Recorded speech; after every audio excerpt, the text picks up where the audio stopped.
Commit your way unto the Lord, trust in him, and he will act. Thou wilt keep him in perfect peace, whose mind is stayed on thee.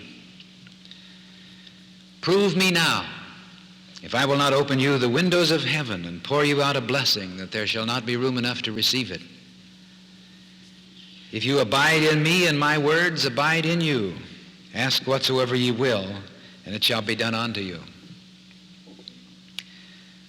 And these scriptural quotations are unusual in that they deal with what we are calling the law of the covenant. It is a Bible-based technique that has become an extreme fundamental in our new insight in truth.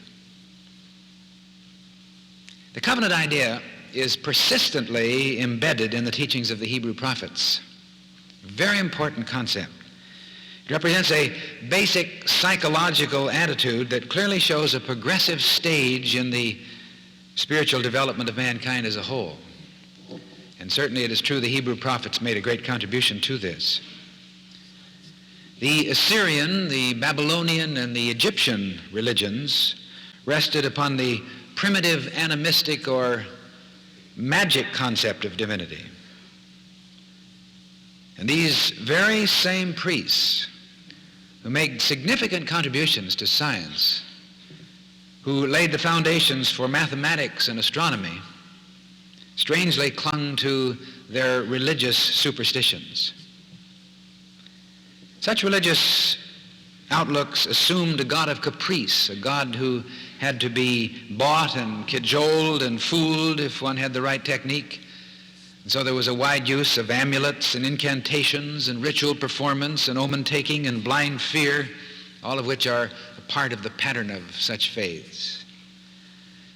It could be said that the greatest contribution of the Hebrew prophets to man's spiritual evolution on this planet was the berith, B-E-R-I-T-H, the berith or the covenant. The idea of a promise or an agreement between man and God, where the contracting parties act not out of caprice, but out of reason and order. This is a great fundamental in our biblical structure. The berith not only implies an embryo spiritual ideal, but it probably is the fundamental law and order concept in the universe, which ultimately gave rise to the world of science and the world of law, the world of causation. Jeremiah, one of the greatest of the prophets, has the vision of God making a covenant with man. And he says, I will put my law in their inward parts, and in their heart will I write it, and I will be their God, and they shall be my people. It was probably the first awareness of the law of consciousness, the law of mind action, the law of cause and effect. So life need not be a matter of trembling with fear before some capricious will of God who may bring about all manner of painful happenings for some inscrutable reason of his own. One needs only to know the truth, to keep the law, and in that way he can actually command the results. Now this is startling, but this is the concept that we find in the berith. Isaiah has God saying to man, concerning the work of my hands, command ye me. Command ye me. Now, of course, the ideals and the concepts of the prophets did not totally prevail among the people, because the prophets, like all great spiritual thinkers, were not really heard entirely by all of their followers. And the Hebrews carried over much of the old idea and continued to deal with the capricious God out there somewhere. So the mission of Jesus was basically to recall people to the berith. I think many times Protestants and Christians of all kinds tend to think that Jesus brought an entirely new concept. He really didn't at all. As we say today about new thought, there's nothing new in new thought.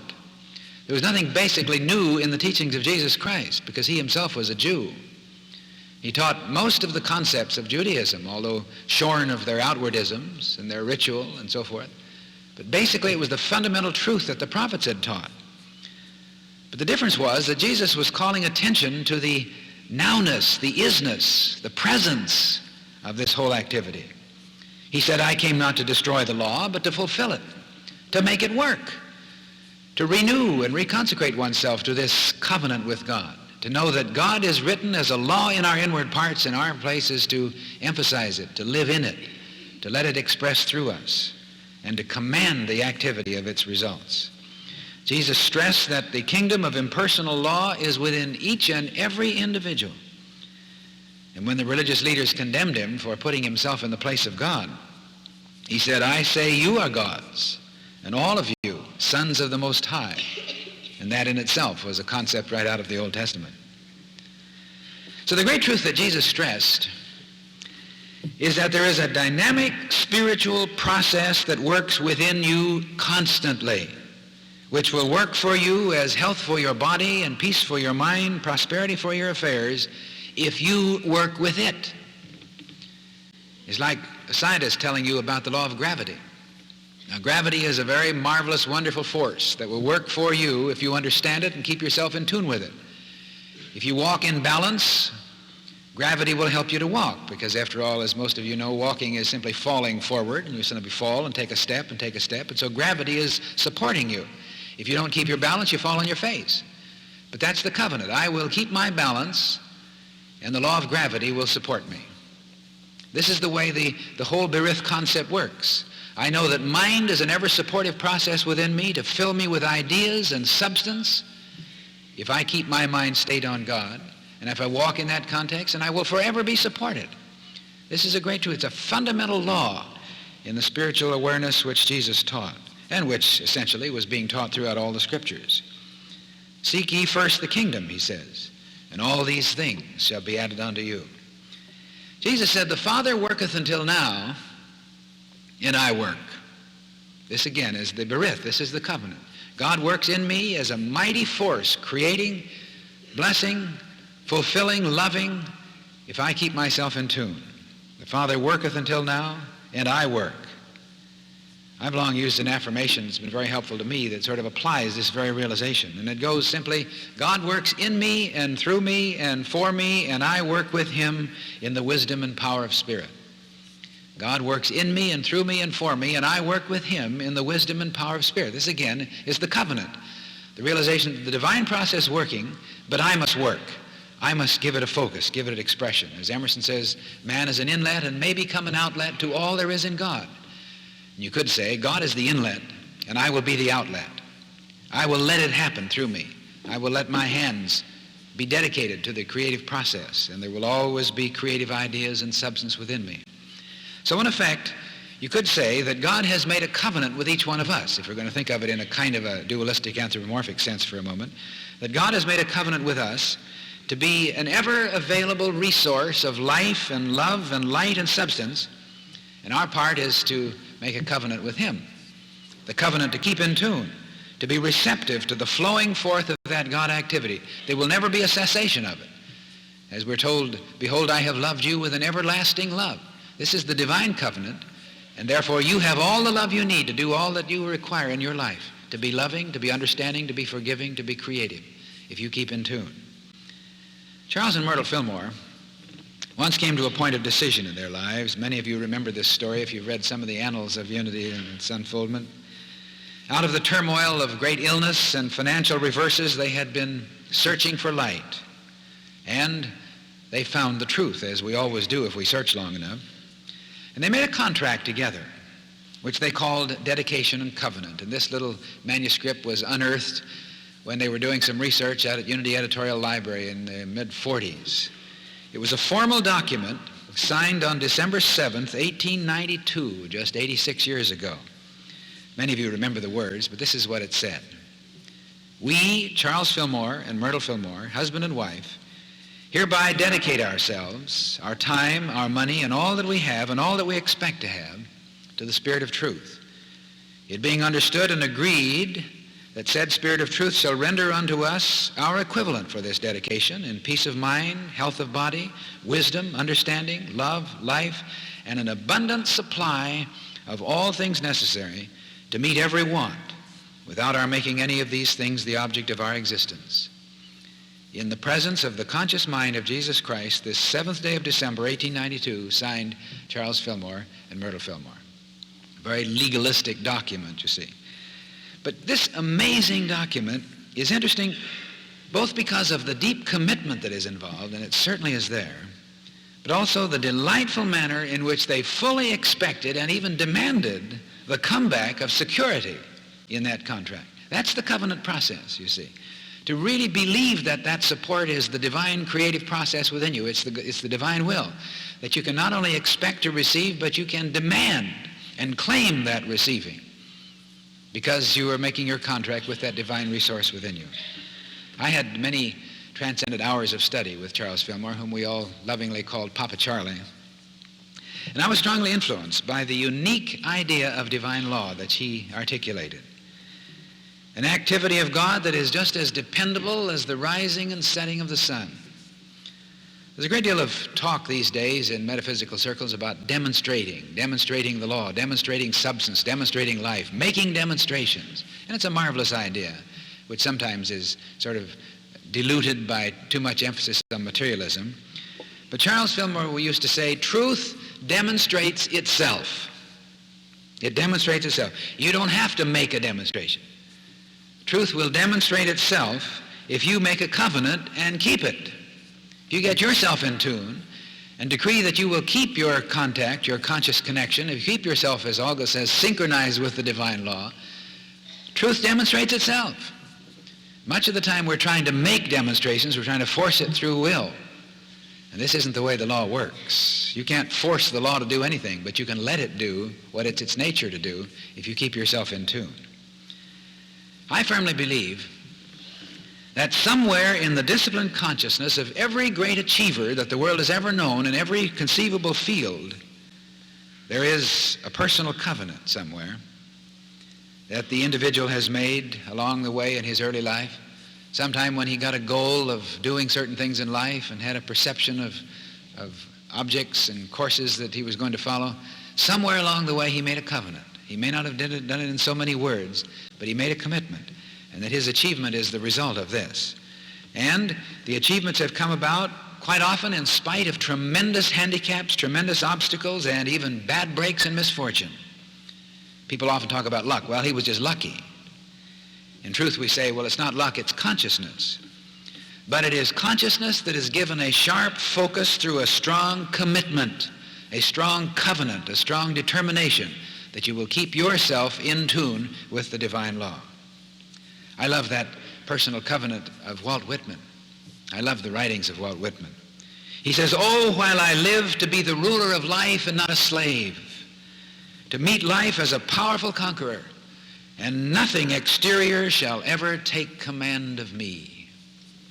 Would you like to be able to say that and to believe it, to say that that's the truth in your life? That you are the ruler of your life and not a slave, that you master circumstances and you're never mastered by them, that you will meet life as a conqueror and that nothing, no person, no situation, no weather, no outward evidence of difficulties will ever take command of you. Isn't that a marvelous realization? Many years ago, when I was beginning to see some directions in my life and also to begin to sense the need to take responsibility for myself, I made a kind of covenant. I'm going to talk about it here basically because it's one that has been modified and upgraded and altered so much that the original probably is not quite the same. Otherwise, I feel it's something that you need to keep to yourself. But it was a kind of a high yearning. And obviously, I knew or have come to know that just by making a covenant doesn't mean that it's all over with, because it's a goal to hold to, and it has to be renewed constantly. You have to continually work to keep yourself in tune with this realization, to keep your part of the contract. And anytime you break the contract or fail to keep it, you can just as quickly fall on your face as you'll fall over if you get off balance when you're walking with gravity, you see. In other words, it's a very important realization to make the covenant and to keep it. And this little covenant that I made, which as I say has been modified and altered a great deal through the years, goes something like this. I am the master of my life and its circumstances. I control my body. My body does not control me. I run my affairs, and my affairs do not run me. I respect myself, and I treat my mind and my body with this respect. And I pledge myself to begin each and every day of my life with a time of recentering of consciousness in the divine flow within, and I expect a ceaseless flow of health, of abundance, of fulfillment, and a continuity of creative ideas. Now, this is in the form of a covenant, kind of a bargain that one makes. You say that's kind of materialistic to talk about making a bargain with God. Charles Fillmore used to say, kind of whimsically, God loves to be used. People say, well, you're just using God if you're saying, I'm going to do this, God, and you do that for me. But God loves to be used basically because we're not talking about a God who sits up there and is going to get angry if you ask for too much. We're talking about that which is the Father's good pleasure to give you, the kingdom which is within you. And there's a divine resource and a force that is seeking to express health and peace and abundance through you if you keep yourself in tune, you see. So you make the covenant full realizing that you're not asking too much, that you can never ask too much. You can never demand too much, because anything that the consciousness can conceive, you can achieve if you can believe it and have faith in it and see it as a part of the unfolding process of your life, you see. So you make the covenant and you expect, you demand the actual manifestation of the fulfillment of your ideals and your dreams. It's significant that these, what the poet calls high yearnings, always seem to come from high places, or at least high moments in consciousness. Significantly, Jesus gave his sermon, the classic Sermon on the Mount. Moses received the Ten Commandments on Mount Sinai. Abraham received his great vision on the Mount.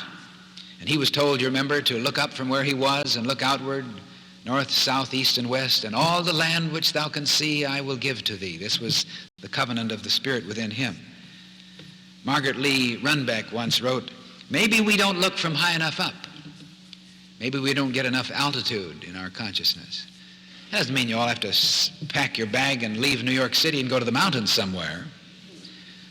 It simply means that you come to a high level of consciousness. And it's always been my feeling that even the biblical researchers who were looking for Mount Sinai to try and find out exactly where Moses received the Ten Commandments may be looking in the wrong place. Because maybe Mount Sinai never really existed. Maybe it was symbolic, as so many of the writings in the Old Testament are, of a movement in the consciousness of Moses. Maybe he was sitting in a desert. Maybe he was in the Dead Sea, who knows? But wherever he was at a high level of consciousness. And it was that high level of consciousness that opened the way for this beautiful commitment, to look up from where we are and to enter the hills of consciousness and commitment in meditation, to contemplate, as Emerson would refer to it, from the highest possible point of view, and to make a commitment to a new way of thinking, a new way of living, a new awareness of ourself in relationship to life. There's one little character in the New Testament that I love. It's a man by the name of Zacchaeus. Do you remember the story of Zacchaeus? This is a marvelous little vignette. Zacchaeus was a man who was, it says, short of stature. Every time I hear that abominable song that they were singing for a while called Short People, I always thought of Zacchaeus. Because Zacchaeus was a short man. It just says he was short of stature. And Jesus was passing by in his community on this day. And Zacchaeus is walking along behind the crowd, and he can't see because all the heads are taller than he is. And he desperately wants to see Jesus. So what did he do? He climbed a tree. Isn't that delightful? He climbed a tree. Very symbolic and yet very important. He had been the symbol of a material-centered, resistant, corrupt person who, as a tax collector, was part of the system, taking advantage of people and doing all sorts of things which probably today we would think of as in the gray area of human operation. And so he'd become very wealthy and had all the things he needed, but he lacked a great deal. He lacked a good perception of himself and of life. But he climbed a tree. Remember the story of Henry Ford, that time when Henry Ford asked one of his young executives what he wanted in life. What do you want most in life? He said to this young man. The young man stopped for a minute and thought. He said, all I want is to make $1 million. And that was back in the days when $1 million was $1 million. So the next day, Henry Ford came into the office and handed the young man a package. He said, I'd like you to open it. He opened the package. In it, he found a pair of spectacles, but they were kind of different than the usual spectacles. The lenses had been removed, and in their place, there were 2 big silver dollars. I'd like you to put those glasses on. The young man did. He says, now tell me, what do you see? He laughed. He says, "Why, of course I can't see anything, Mr. Ford. All I see is these fool silver dollars." And Henry Ford said, "And that will always be your problem, young man. A mighty fine lesson in living." Well, this is the kind of thing that Zacchaeus was trying to rise above. He wanted to be able to see above the crowd, which he meant he wanted to be able to see from a higher level than materiality, which had been all he'd seen in life, which had blocked him from seeing the reality of life, which is symbolic in this sense of Jesus passing by. And there's probably a little of Zacchaeus in all of us. There are probably many times when we feel within ourselves, subtly, short of stature. Not that we're physically short, though that may be true too, but basically because we do not have the satisfaction of knowing that we can really see what life is all about, because we can't see above the crowds of all the limited thoughts which we are being elbowed and jostled by. So reaching for worldly success at any price, preoccupation with non-essentials leaving us with little time for important things, like Zacchaeus, we struggle to see above the crowd. But you see, you got to hand it to Zacchaeus. He saw his problem, and he did something about it. And so there he was, sitting up in his tree, looking down with a marvelous view of Jesus passing by.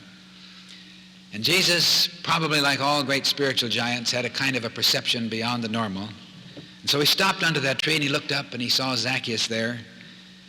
And he said, "Zacchaeus, make haste, come down, because today I must abide in your house." He was going to honor him by coming to lunch. I mean, what an amazing demonstration.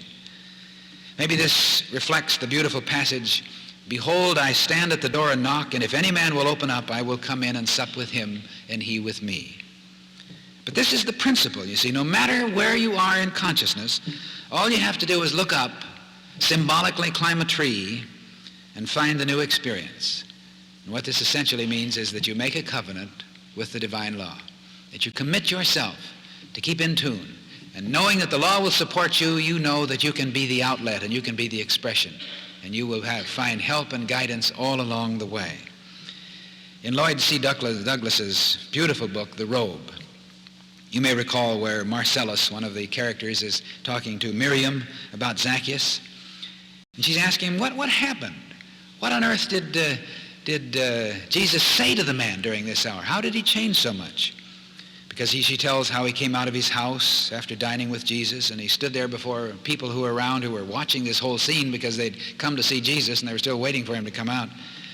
And how Zacchaeus stood before these people, many of whom he had defrauded, many of whom he had misused, and he humbly told them that he was going to give half of all he owned to feed the poor and make full restitution to people that he'd defrauded. So Marcellus asked Miriam, "But what had happened? What did Jesus say to the man?" Miriam said, "Nobody knows. Maybe he didn't say anything.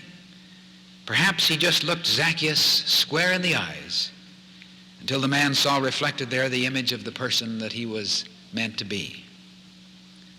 Symbolically, when we look at ourselves from a little higher level of consciousness, when we climb a tree, in other words, make a commitment to getting in tune with the divine law to a much deeper level than we've ever done before, we begin to see ourselves in the mirror of truth. We begin to catch the vision of the Christ self, or the person that we can be. Zacchaeus made a contract in which he decided to remake his life in the context of giving. It's a beautiful lesson, of course. Zacchaeus represents that in each of us that yearns to make life count. This is why I say there's a little something of Zacchaeus in all of us. He had all that one can possibly have, and yet within his heart he knew that he had not achieved all that he could possibly achieve as a person. So he climbed a tree. He made a covenant with life. Now note that Zacchaeus realized his shortness of stature. He realized that he was not as tall as he would like to be spiritually.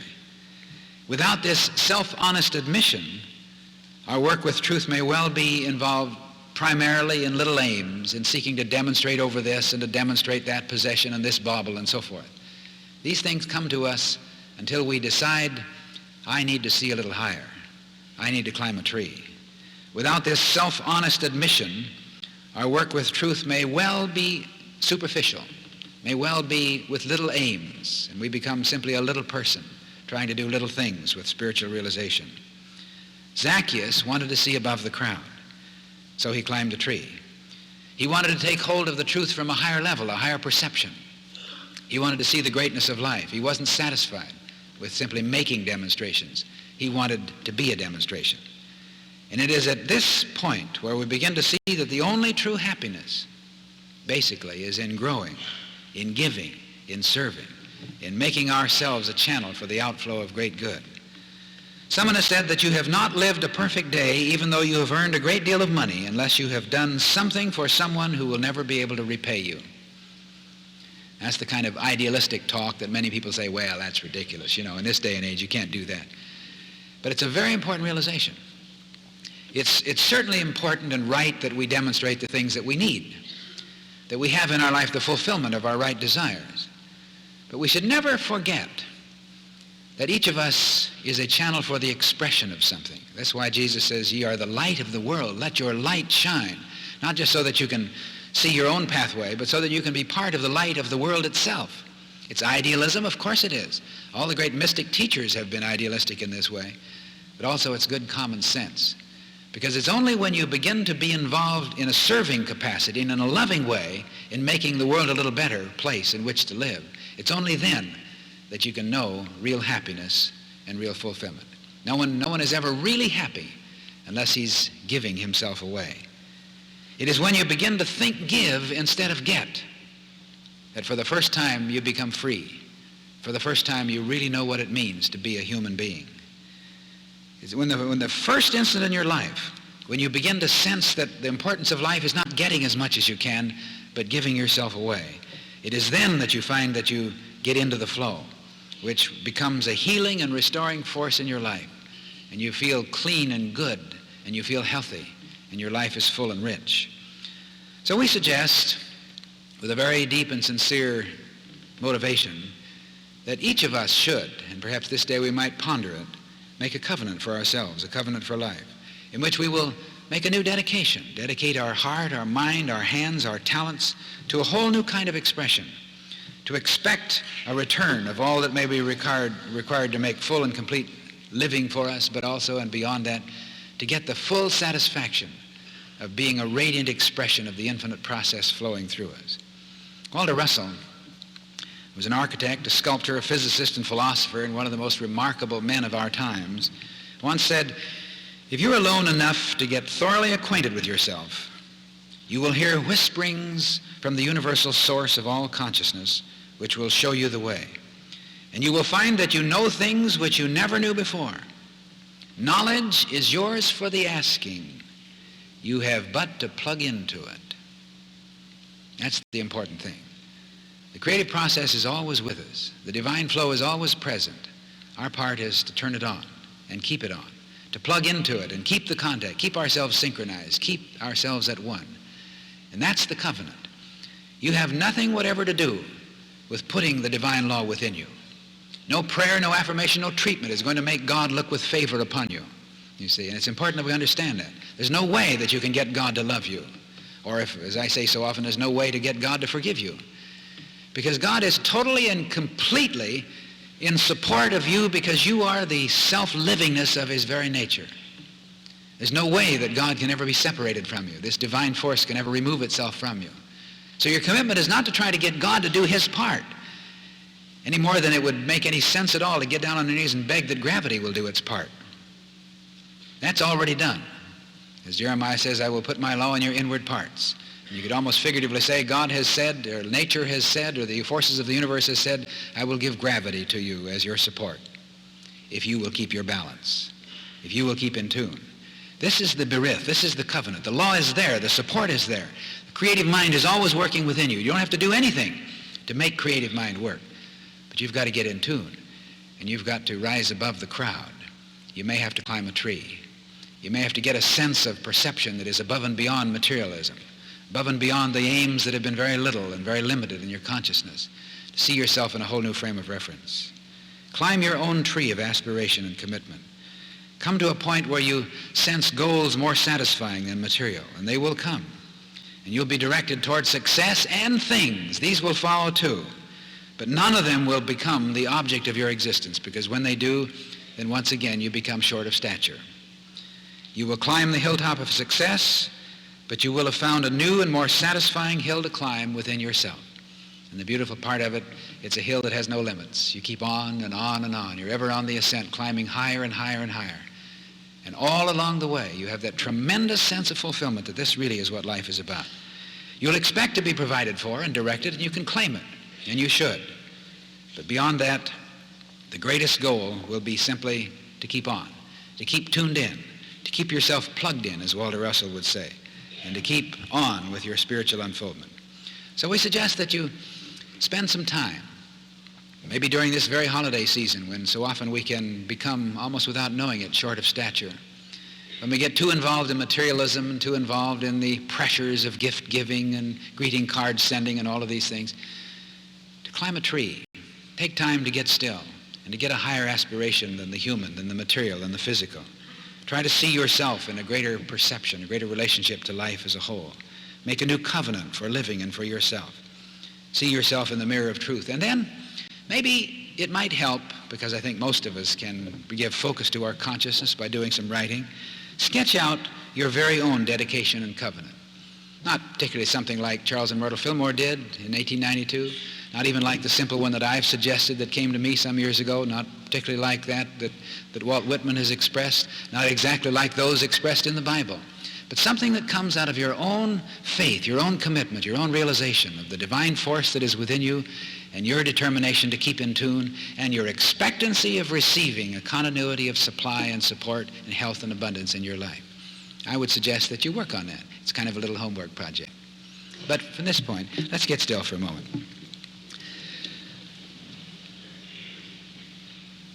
And may we now be willing to admit for ourselves, to ourselves,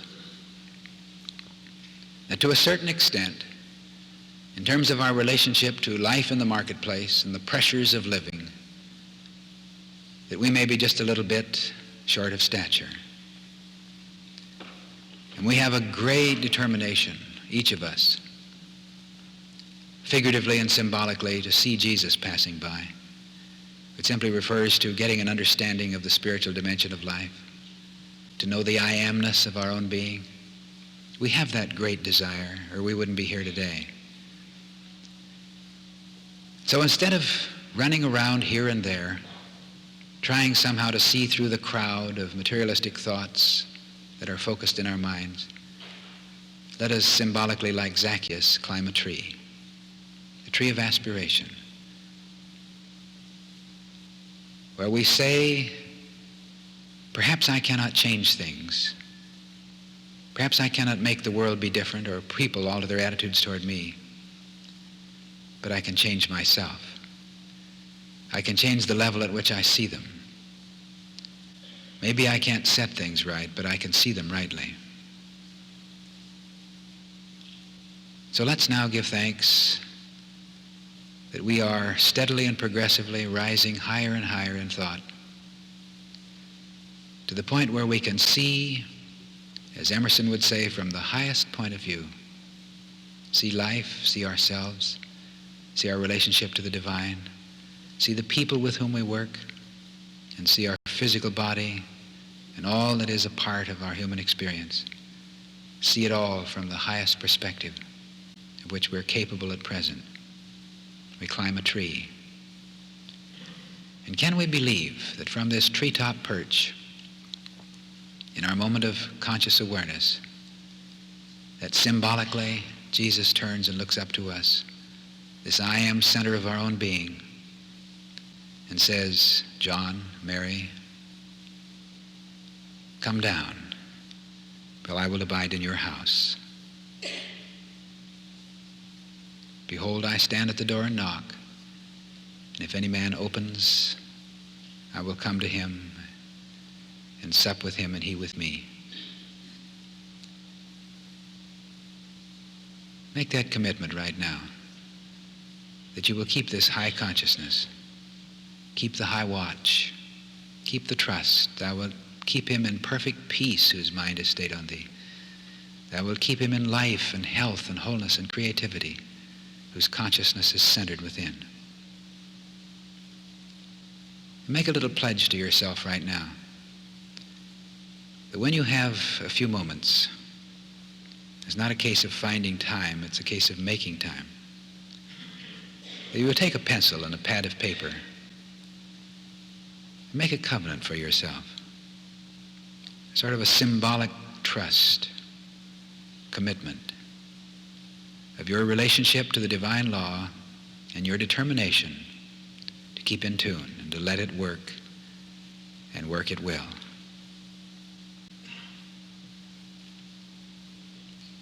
May each of you now, from the treetop perch which in some symbolic way you've reached during this hour, take a good look at things, because from this level you will see them a little differently. So that when you come down from your treetop, and certainly we can't always live in the high places of consciousness, they will always be there as a resource, as a blessing, as a little place, a little retreat to which you can from time to time return. And this, along with any other specific commitments that may come to you, may be your covenant for living.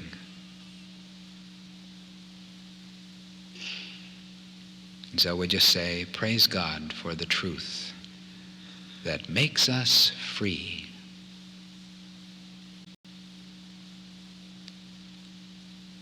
Amen.